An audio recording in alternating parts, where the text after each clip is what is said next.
here we are. Welcome to the studio. It's a beautiful studio, lovely color, lovely comfortable seats. Yeah, it fits with your t-shirt. Thank you. Midnight. Yeah. Thank you. It's not the regular podcast studio that I normally hang out in, but I like it. So tell me about the Genius Inside. What does that mean for you? Contextualize it for me a little. Well, the Genius Inside is essentially a community of executives that gather around and look for their unique expression of excellence. Mm-hmm. So it's not so much about how great they are, but it's much more about what is unique about them and how can they contribute to the world. I spend a lot of time talking to people about blockchain technology, about decentralization, about zero-knowledge proofs, and how do we build better applications. But blockchain isn't a superpower, right? It's a technology. Exactly. I think the thing too, from working in blockchain for about 8 years, being able to communicate complex things in a simple way. Mm-hmm. That's a very important thing.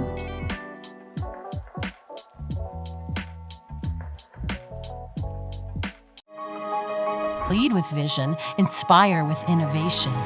Enter the genius inside.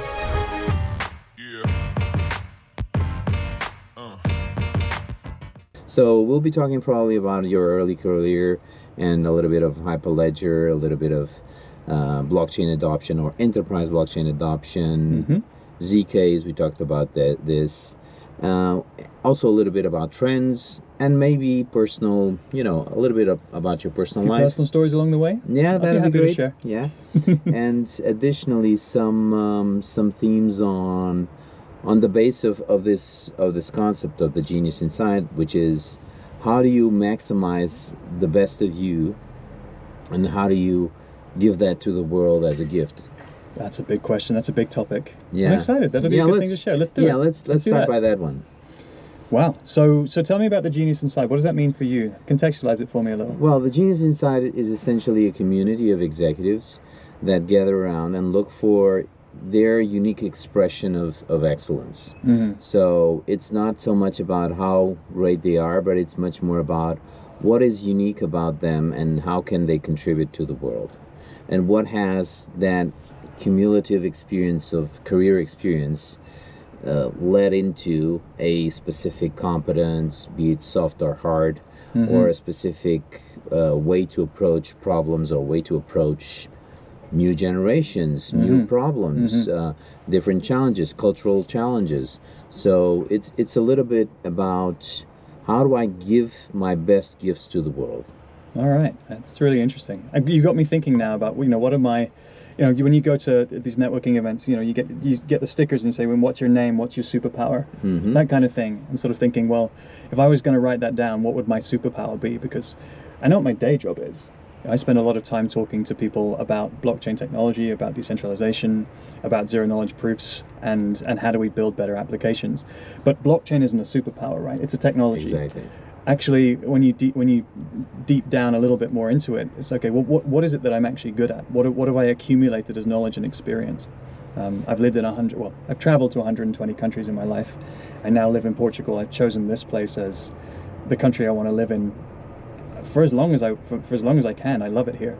But I guess I have learned a little bit about the world, people, culture, and international communities from traveling.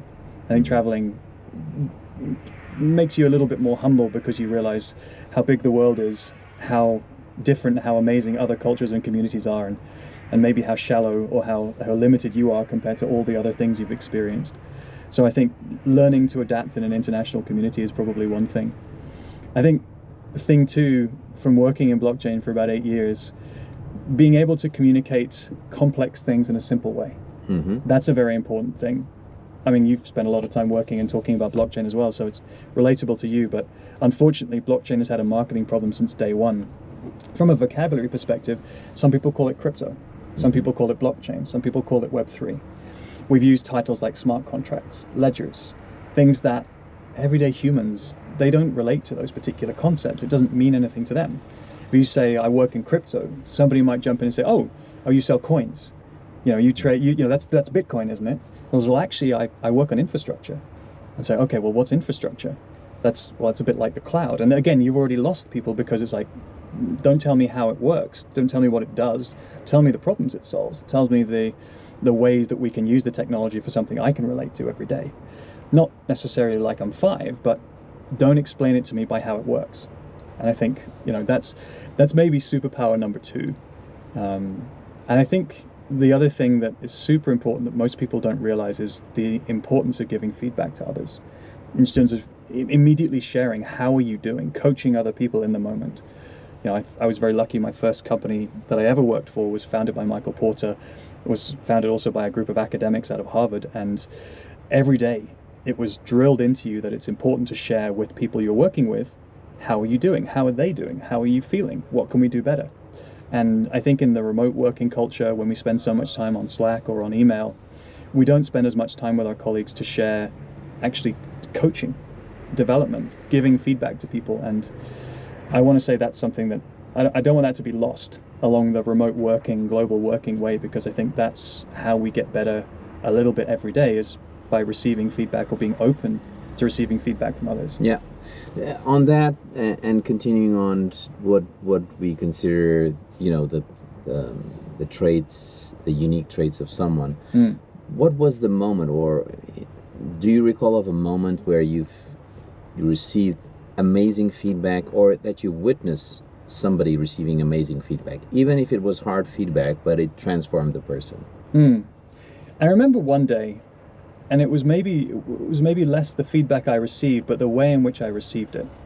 Is, for whatever reason, working on a project, and we needed to finish a particular presentation for a client, and we felt, I felt pressure. We were under time pressure, whatever it was, and literally everything I did that day, I screwed up.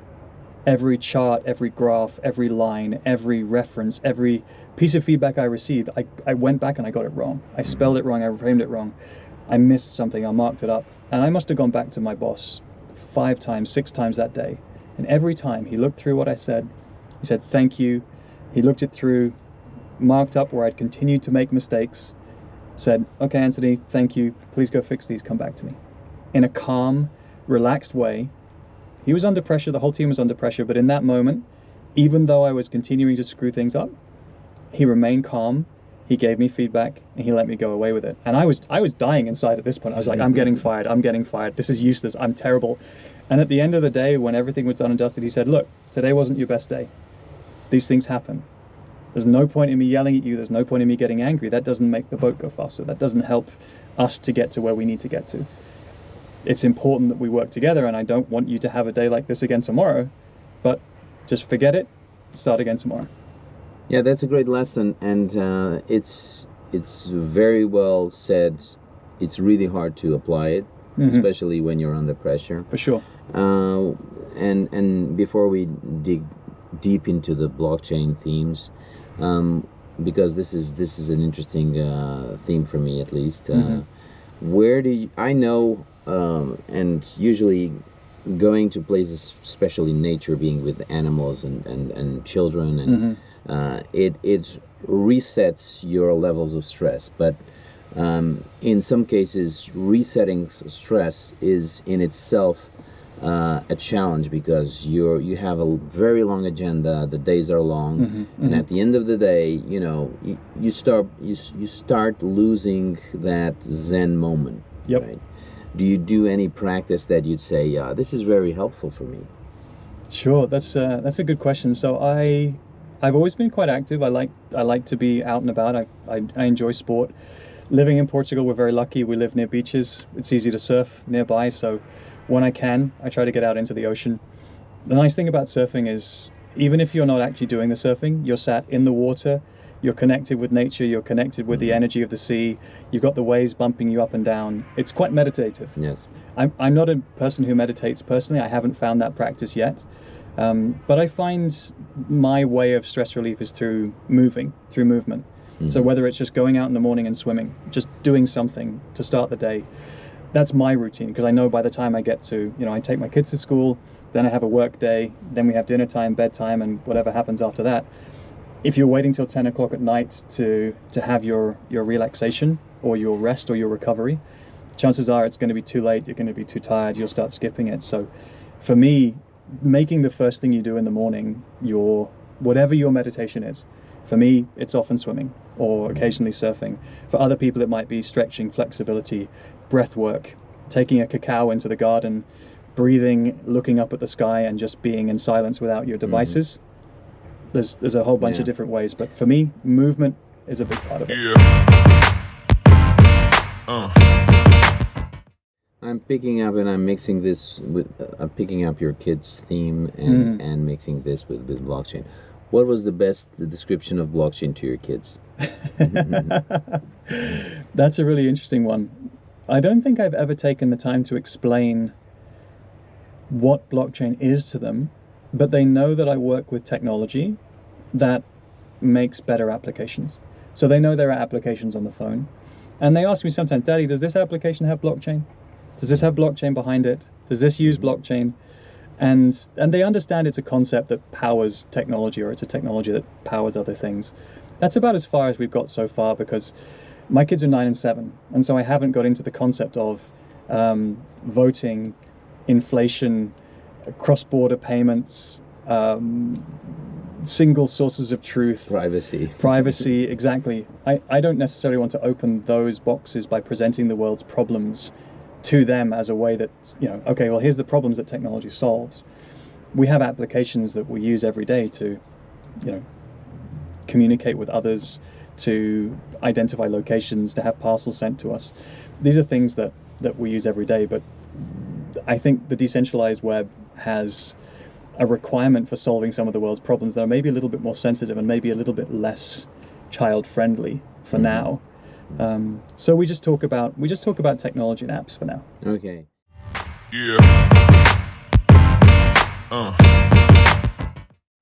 Tell me a little bit about your early career in blockchain and how that has influenced your present career. Yeah, I've worked back from technology into decentralized protocols. So I came about it a slightly different way to some who entered straight into the kind of working with protocols or dApps. My start of my career, first 8-9 years, was strategy and project management. So I was working with large enterprises, solving growth, go-to-market, marketing, organizational design problems. Traveled all over the world, lived in Russia, Chile, Bangladesh, all over the world. Got to travel and absolutely adored it. Understanding how the world works, how companies work, how businesses work. And that naturally translated into a mix of strategy and technology. At some point in time, the two could not be separated, right? If you think about how a business needs to grow and be successful today, it's almost impossible not to think about technology in the same mode. And so I moved from my first company, Monitor, to then Deloitte. And Deloitte's a multidisciplinary firm, and we founded in London what was called Digital Strategy Group, which was specifically designed to help companies to build digital products that could achieve growth or help them to improve customer outcomes. And so in that model, then I became a technology delivery guy. I'm not technically trained. I have an understanding of business architecture, technology architecture. I tried PHP coding for my postgrad, didn't get on with it particularly well. I knew that wasn't necessarily for me, but I have a love and appreciation for technology. So I spent then a good amount of my career building technology systems for payments companies, for banks, for governments. And through Deloitte, found my way to Ireland. And in Ireland, they had their Centre for blockchain delivery, Blockchain Centre of Excellence, global delivery center, mix of sales, project management. We were working with Ethereum, Quorum, Corda, Hyperledger. And at a certain moment, they were looking for somebody to be the COO of the team. And I said, you know what? That sounds like the most interesting thing I can do right now. And that was it. Once you get in, I think you never go back, or anything else by comparison probably seems less interesting. And so from Deloitte, I then moved to IBM. They were a bigger proposition at the time, doing more interesting things, had a fantastic brand for enterprise blockchain. Up to this point, I'm doing digital transformation work for companies, right? So this is what I know. I understand how companies use technology. IBM, post-COVID, kind of fell out of love with blockchain a little bit. They fell in love with AI and the cloud, but blockchain took a bit of a backseat. So after that, I said, well, if it's not going to be IBM, I've got to go deeper. So this was the time, kind of about 2019, 2020, where protocols were professionalizing. It was less, a small number of hackers, in their underpants, in Ibiza in a hacker house just putting together code. These were already billion-dollar enterprises, or the protocols were, with huge treasuries looking to impact the world. And they needed to balance out the skill set of hackers, degens, and then people who could take technologies of the world. And so I found my way in Polkadot. Through Polkadot, I met my current CEO, Eran Barak, who said, we're building this thing called Midnight. It's spinning out of Input Output, which is the group that helped to found Cardano. Would you come and be part of this? We think it's really exciting technology, and that's where I am today. So I've gradually moved my way down from enterprise technology, digital transformation, finance, blockchain protocols, and now Midnight.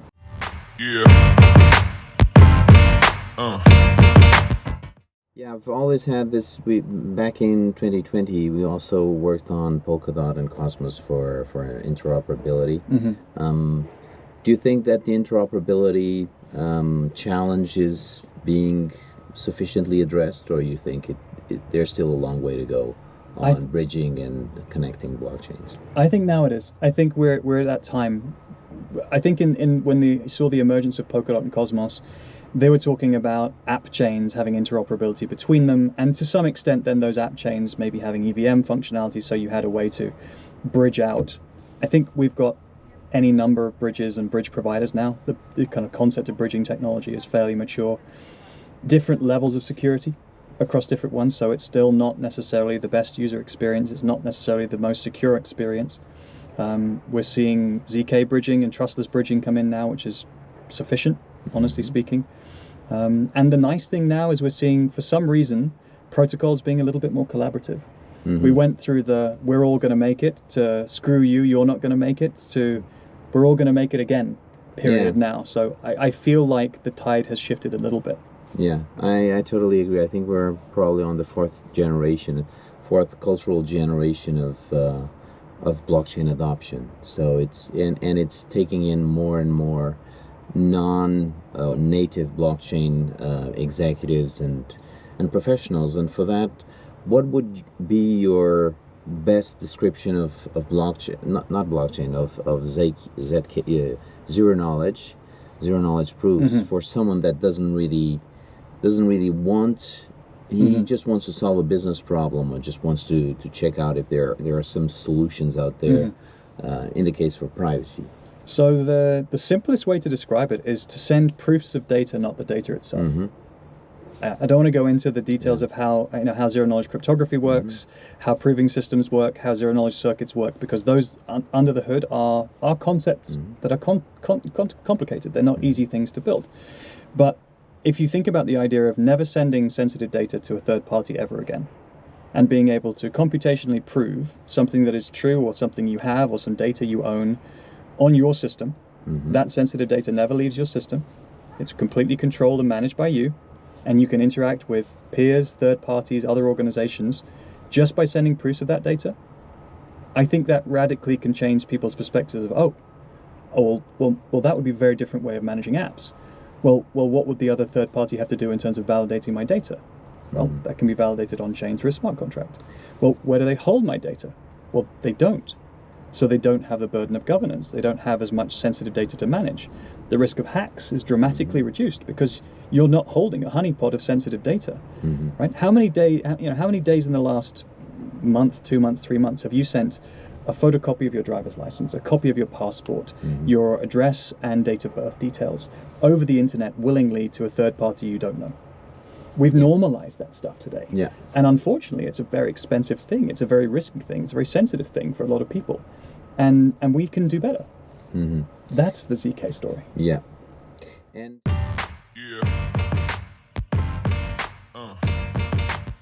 this leads to another question, which is, how do you generate more ZK adoption from a non-Web3 based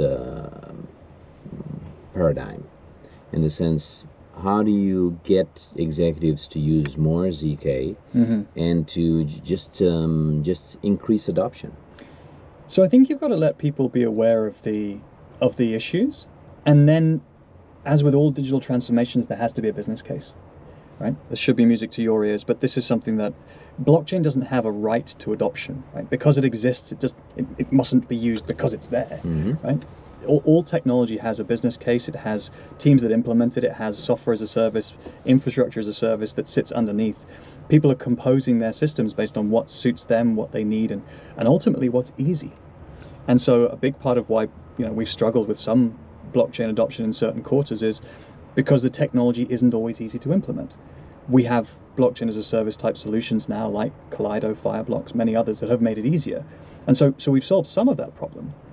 But then we've also got a problem around too much transparency. So again, I've worked with hundreds or approached hundreds of enterprises over my career in blockchain, and some guys get it immediately. It's like, oh yeah, decentralized applications, okay, so they're always on 24/7. I can transfer value and data, borderlessly. I can easily see what has and hasn't happened. That's really good. Many people get the concept of decentralized applications or shared incentives, tokenization. These are concepts that people get quite quickly. But then you get to the Chief Information Security Officer or the CTO, and it's like, so all of this data is going to be encrypted and left on-chain forever, attributed to my wallet. It's like, yeah, that's how it works today. I'm like, no, we're not doing that. That's a terrible idea. Why would you do that? And say for a moment that, okay, yes, the data is encrypted. Many vehement security officers would say that encrypted data on-chain can eventually be decrypted, whether that's in a world of quantum computing or AI. Let's not worry about that for the moment. But either way, encrypted data on-chain is still not a particularly strong security stance. And so we've got past the idea of blockchains are a good thing, but then we've reached the pain point of, well, they're too transparent. And so how do we get to more ZK? You can choose one of those two stories, I think. You say, either stop sharing sensitive data. We can use verifiable computation to prove that your data is legitimate and that you own it, and send a proof of your data. And that's a new way of building apps. That's not a blockchain story. That's an application building story. Right? I think that's a compelling one. Your other side then is talking about, you get blockchain, you're already bought into the idea of blockchain, but you're stuck at transparency. We can help solve that with programmable data protection, right? You don't have to be always on or always off, always, private, always transparent. You can choose. And we can create concepts like selective disclosure, where if you're required to share that data at a later stage, you can share viewing keys, or you can have a model that allows a regulator or another intermediary to see your data if you require, but you're still shielded on chain. And so you believe in privacy oracles? Is that something that you see as, and this leads to the next question, which is, what do you see as the trends for privacy integrating? You talked about quantum and AI, and integrating quantum attacks towards blockchains, and also new trends that will actually disrupt the way people operate. So I'm not a particular maximalist. I understand that security is a spectrum, right? And there are people who are very comfortable with sharing sensitive data over the internet today and putting it on a public cloud connected to the internet. There are people who don't see a problem there, and that's right or wrongly, that's where they are. There are some people at the other end of the spectrum who are vehemently opposed to sharing any sensitive data with anybody ever, being fully anonymous, being fully shielded from the world, and not having a digital profile in some cases. Right? Life is a spectrum, and we're all on the spectrum somewhere, some more than others. But with business and with widespread use of technology, it's still going to be the same thing. So at one end, you're going to see organizations who are, do not want or are not regulatorily allowed to have sensitive data leave their perimeter. Banks, for example. And you've got the renovation of the concept of bare metal on-premise servers, because people are struggling with the idea of the cloud these days because of hacks, because of incursions, because of phishing attacks, whatever it could be. You're seeing a migration away from the cloud back towards that on-premise, in my control type of security. And so there are some people who are in that place.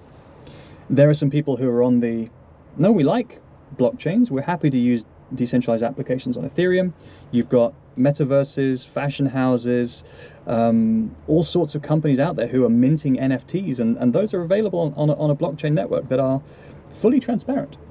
And those organizations and the people who use them today are risk accepting that that's okay. Mm-hmm. And when we get to, that's the early adopters, and then you've got, the more conservative, high bar security profile organizations, there's going to be room for people in the middle.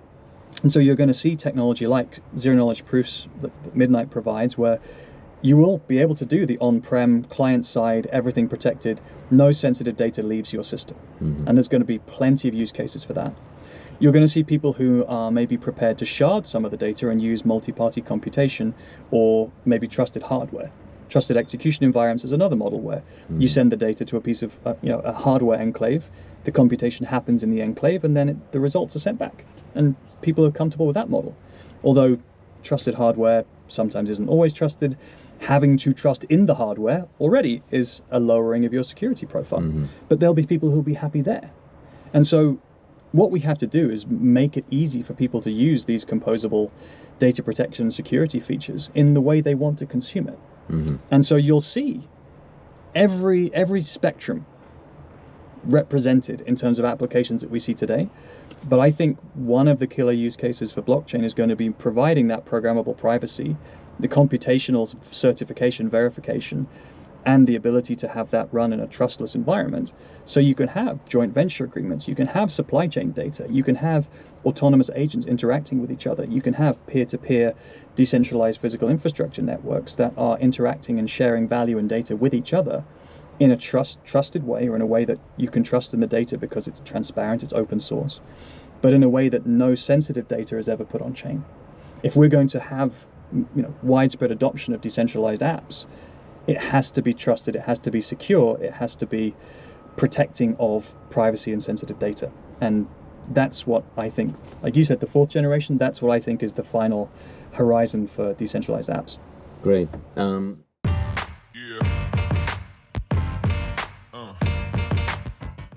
Is there anything that you'd like to share as an experience as we're heading towards the end of this interview on how would you, as an executive that has not so much experience in blockchain or Web3 or any of the themes that we addressed, to just start looking into it with some kind of fresh eyes? Mm-hmm. It's a really interesting one, because I think at this point, 2024, there are probably still executives who haven't heard of blockchain. There will probably be fewer executives who haven't heard of crypto and cryptocurrencies. Mm-hmm. And the challenging thing is, what do you want people to do next? Right? Not every CEO needs to tokenize everything in their business, but there are certain industries, there are certain aspects of life where we're starting to see tokenization of real-world assets, the use of decentralized digital identities, the examples of zero-knowledge proofs and sending proofs of data instead of sensitive data. These concepts are things that I think people should understand before the technology. So when you're talking to people who work in innovation, or when you start to talk to people who have slightly longer range views of how businesses should run, these are the people who are understanding how exponential technologies change their business. I worked in innovation for a long time, and I was looking at all the technologies. It's exhausting, right? Because you've got to understand AI, quantum, cloud. You think about identity management, digital wallets, tokenization, cybersecurity, all of these combined, right? And it's a lot. It's a lot to consume. I think cutting into those problems, or providing communication to these leaders in a way that we're talking about problems that are solved, as opposed to technologies and how they work, right? If I go to a CEO who, frankly, has an interest in blockchain, doesn't care about blockchain, so let me talk to you about ledgers and smart contracts. We can have nodes, and we can protect, data, and we can have it be fully published anywhere in a whole bunch of computers all around the internet, and it's a really interesting novel technology, and it's much better than. It's like, no, I don't need that. That's too complicated. That's not helping me. But if you go to somebody and say, I can lower your cost of data governance, or I can allow you to operate your business without cookies and not to hold the sensitive data of your customers, or if the ability to engage with your customers without them having to share identity data or sensitive data about them is mission aligned with the company that you want to be, then let's talk, because I can help address that problem. So talking about blockchain by how it works as opposed to by what it does What's the benefit, the Exactly. use, the What's the business use benefit? case? What's the business benefit? Yeah. Where does this impact my P&L? Mhm. Right? As I said before, blockchain has no fundamental right to adoption. It's only going to be used if people see value. And then after that, if it's usable enough and implementable enough in those settings and for their customers. If you end up with a much worse customer experience, but you protect the privacy, you don't solve the problem. So you've still got a UX challenge to go and address. Wallets are still necessarily not easy to work with, but we have custodial solutions if required. We're still working on a number of the UX challenges in blockchains. Bridging also another challenge, to be honest. But talk about the problems and talk about the value. Yeah. Going for the final question, which is in heading and circling back to the Genius Inside and looking for the best to share with the world.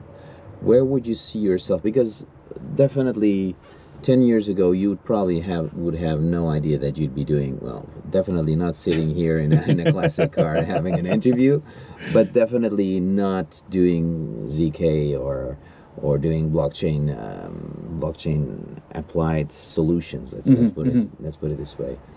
Where do you see that? What kind of the best traits that you can transport into your next 10 years? I think keeping an open mind is the first thing. When you see something exciting, don't be scared to go after it.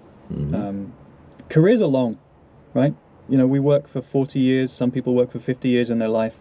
You can have 4, 5, 6 careers.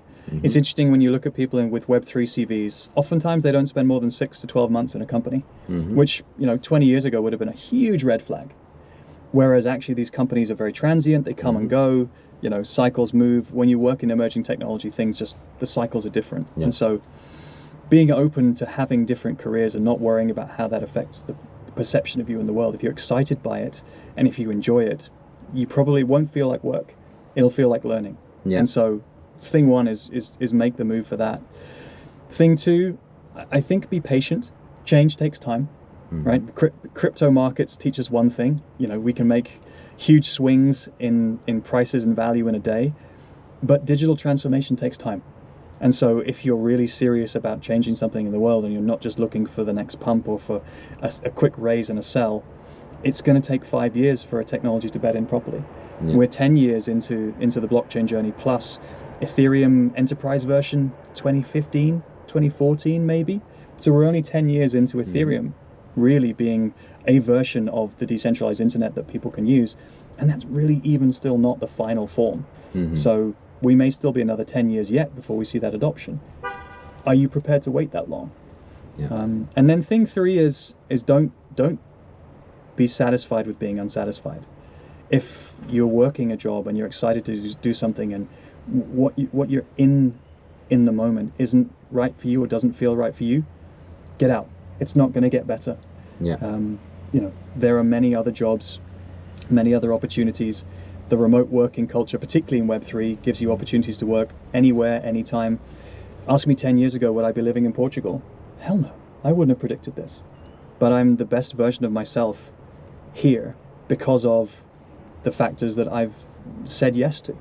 The ability to work remotely, the opportunity to work for a company with a culture that we have, being in a country that brings the best out of me because the people I'm surrounded by, the Portuguese and the expats that live here as well, make life better. Great. So thank you very much.